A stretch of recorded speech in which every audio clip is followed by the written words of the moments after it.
In today's video, I'm going to teach you how to track time in Monday.com. If you're managing tasks and want clear visibility into how long work actually takes, adding a time tracking column to your board is the simplest, most reliable way to do it. I'll walk you through setting it up and show you the essentials of using it so your team can capture accurate hours without changing the way they work. First, open any board where you manage your items or tasks. It can be a team board, a personal board, or a project board. The key is that you have permission to edit the board structure. Take a quick look across the top. You should see your existing columns like status, owner, or due date. That's where we're going to add time tracking. Next, head to the far right of your columns and click the plus sign icon. If you don't see it immediately, scroll horizontally to the right until it appears. This plus sign is your entry point for adding new columns, and it's available on any board you can modify.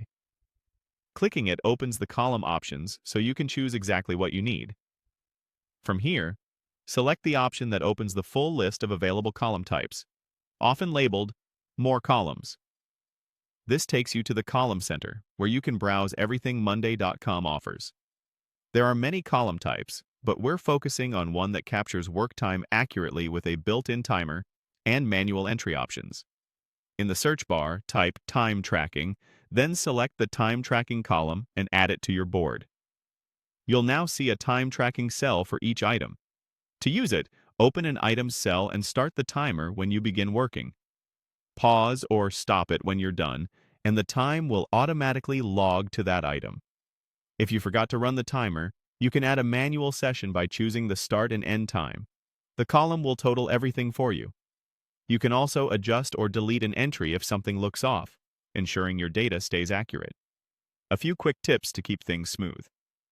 Drag the time tracking column to a visible spot near your status or owner columns, so it's easy to find.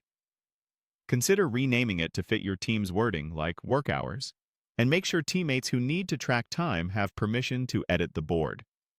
If your account has specific plan limits or permissions, check with your admin so everyone can use the feature consistently.